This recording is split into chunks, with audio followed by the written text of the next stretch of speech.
Méthode pour prendre une fraction d'un nombre.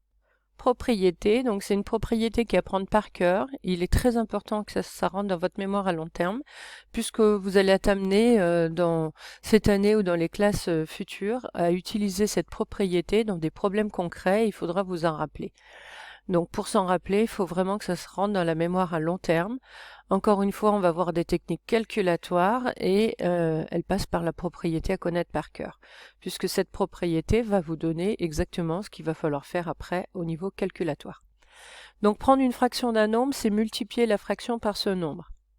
Autrement dit, pour calculer la fraction a sur b d'un nombre c, il faut multiplier le nombre c par la fraction a sur b. Ou l'inverse, puisque dans une multiplication, on peut inverser l'ordre des facteurs. Donc là, on voit qu'on va partir d'un problème en français, avec un nombre et une fraction. On va me demander donc de prendre la fraction de ce nombre-là, de calculer la fraction de ce nombre-là, d'appliquer la fraction de ce nombre-là. On peut avoir plusieurs verbes de consigne. Et donc, il va falloir transformer ce problème en faisant une multiplication entre deux facteurs. Un des facteurs, ça sera la fraction, et l'autre facteur, c'est le nombre. Donc on peut partir de la fraction ou du nombre, comme on veut. Exemple, donc là on a un problème en français. Une personne dispose de 215 €, elle dépense les 2/5 de cette somme, combien a-t-elle dépensé? Donc, je reconnais qu'il y a une fraction et un nombre, j'applique la propriété. Alors, elle me dit qu'il faut multiplier, donc il faut multiplier la fraction. Alors la fraction c'est quoi ici? C'est 2/5 par le nombre. Et le nombre ici c'est 215. On écrit alors il faut donner un nom à ce calcul parce qu'il ne va pas se faire en une étape. Ici on ne calcule pas la calculatrice mais bien à la main. Donc il va falloir respecter des étapes. Donc pour passer de l'une ligne à l'autre, pour que ce soit plus commode pour la rédaction, on donne un nom au calcul. Ici, je vais l'appeler A. Donc on a dit qu'il fallait prendre la fraction 2/5 et on multiplie par le nombre. J'aurais pu inverser et mettre 215 fois 2/5. Ça revient exactement au même. Alors pour calculer cela, nous avons trois méthodes. Donc c'est très très important de maîtriser les trois méthodes, puisque nous allons voir que après dans l'application, que suivant les nombres, en fait, il y a une méthode qui est plus judicieuse que l'autre. Donc je recopie les calculs à chaque fois et on va voir quelle est la différence entre ces méthodes. Alors la première méthode, elle marche toujours, c'est la seule méthode qui marchera peu importe les nombres. Pour calculer donc 2/5 fois 215, on va d'abord faire le produit de 2 fois 215. Alors, je vais essayer de... Voilà, au niveau de la méthodologie, donc c'est beaucoup plus facile de le faire à la main. Donc moi, je vais essayer de le faire à l'ordinateur. Donc on va faire le 2, le fois, le 215. Voilà, hop. Et ça, normalement, comme toute méthodologie, on a un code couleur, on le met en vert. Voilà.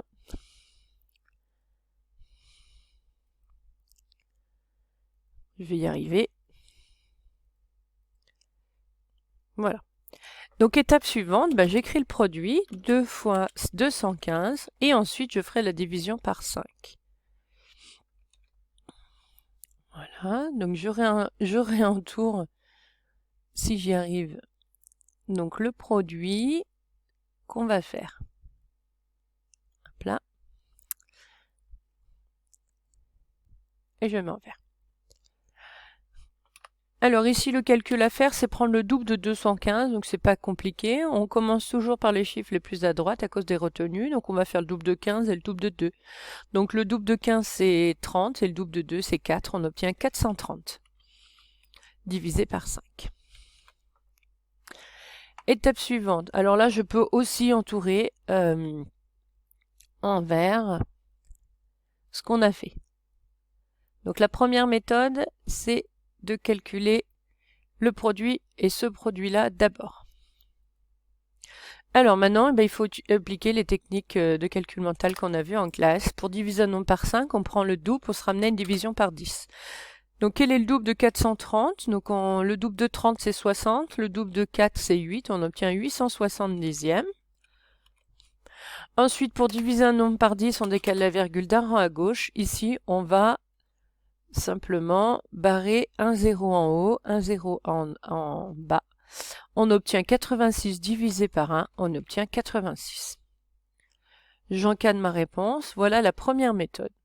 Donc cette méthode-là marche toujours puisqu'on fait la division à la fin. Donc si la division ici, donc c'est une division par 5, ça se termine toujours. Mais si on a une division qui ne se termine pas, on garderait le nombre écrit sous la forme d'un quotient. Deuxième méthode. Alors cette deuxième méthode, c'est souvent elle la plus judicieuse suivant les nombres qu'on va vous proposer. Donc c'est intéressant de la manipuler. Donc on va faire cette fois-ci la division avec le nombre de 115. Alors attention, il faut éviter le fois. Voilà. Alors je vais revenir du coup pour bien expliquer. Donc en fait, quand vous avez ce calcul-là, je me rends compte qu'il y a 3 nombres et 2 opérations. Il y a un fois, et le trait de fraction, ça correspond à une division. 3 nombres, le 2, le 5 et le 215. C'est pour ça qu'il y a 3 méthodes. Donc, comme on a le droit de faire qu'une seule opération à chaque fois, et bien suivant quelle opération on fait en premier, entre quel nombre, et ben on a 3 méthodes. Donc soit je prends le 2, le fois et le 215 d'abord, donc c'est la première méthode. Soit je fais le 2 et le 5 avec la division et ensuite le fois, ça sera la troisième méthode. Soit je garde le 2 et je fais le 215 et le 5, mais là il faut bien faire attention, vous voyez que le 2 il est avec la division et le fois. Donc si je regroupe le 215 et le 5 il est au dénominateur, donc je ne peux pas le différencier de la division.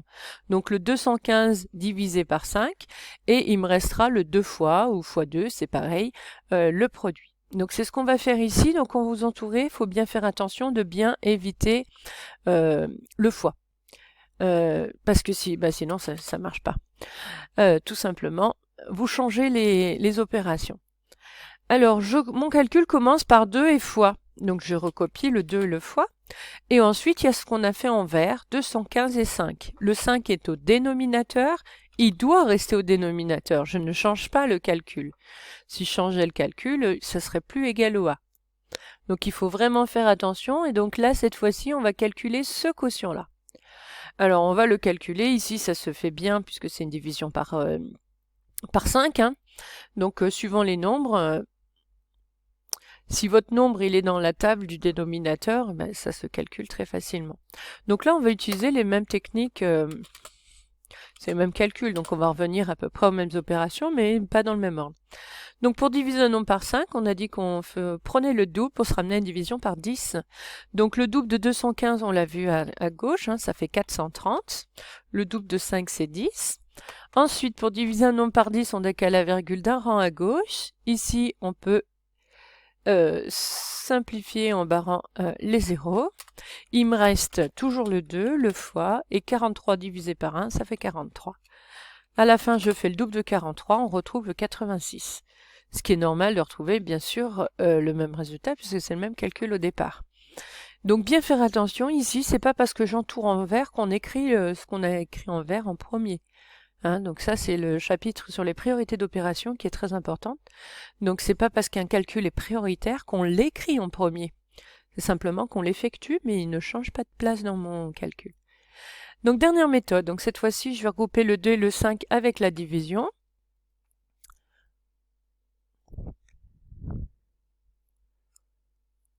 Voilà. Donc je répète, hein, vous, sur votre feuille avec votre stylo, ça va beaucoup plus vite.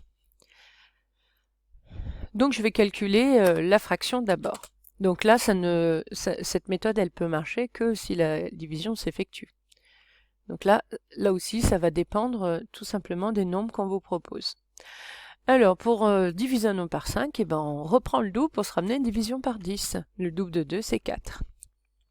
Alors ici, pour diviser par 10, je ne peux pas barrer les zéros parce qu'il n'y en a pas en haut. Donc là, je suis bien obligée de décaler la virgule d'un rang à gauche. Donc dans l'entier 4, la virgule, elle est après le 4. On peut l'écrire 4,0. Si je décale la virgule d'un rang à gauche, on obtient 0,4. Voilà. Je vais entourer ce qu'il faut.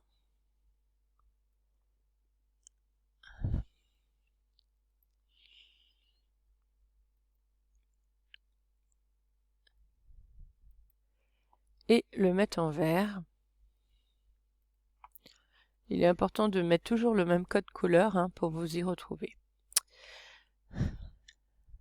Voilà. Alors maintenant, comment faire pour faire 0,4 fois 215? Donc là, on se ramène au chapitre des calculs sur les nombres décimaux. Donc pour effectuer un produit, donc il faut visualiser hein, comme si on le posait. La virgule n'est à prendre en compte que dans le résultat final. Donc dans un premier temps, puisque là on va faire du calcul mental et pas du calcul posé, j'oublie la virgule. Donc je lis 4 fois 215. Pour multiplier un nombre par 4, on prend le double du double. Le double de 215, on l'a trouvé, ça faisait 430. On reprend le double de 430, on obtient 860. Donc j'écris 860. Là, j'ai fait 4 fois 215. Maintenant, on prend en compte la virgule, en comptant le nombre de chiffres après la virgule dans chaque facteur. Dans 0,4, il y en a 1. Dans 215, il y en a 0. Donc dans mon résultat final, il doit y avoir un chiffre après la virgule. Je place la virgule qui correspond.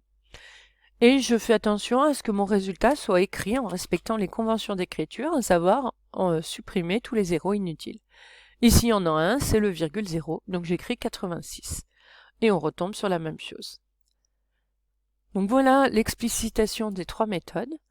Donc première méthode, je fais le produit des deux nombres en haut d'abord, et je fais la division à la fin. Deuxième méthode, je fais la division en premier, mais entre le nombre et le dénominateur. Et la troisième méthode, je calcule la fraction si c'est possible.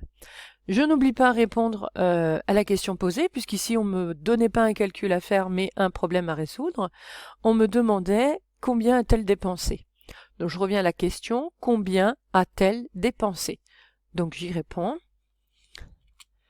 Elle a dépensé 86, et on n'oublie pas l'unité, ici ce sont des euros. Voilà. Remarque, les méthodes 2 et 3 ne sont pas toujours utilisables, il faut pour cela que les divisions tombent juste. Ici 215 et 2 cinquièmes se calculent puisque c'est une division par 5.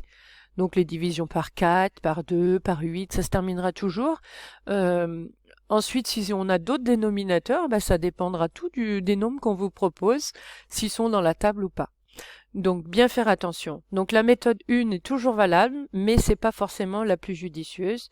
Et c'est important de maîtriser les trois, puisque si une méthode est beaucoup plus judicieuse, ça veut dire qu'on va plus vite et les calculs sont plus simples.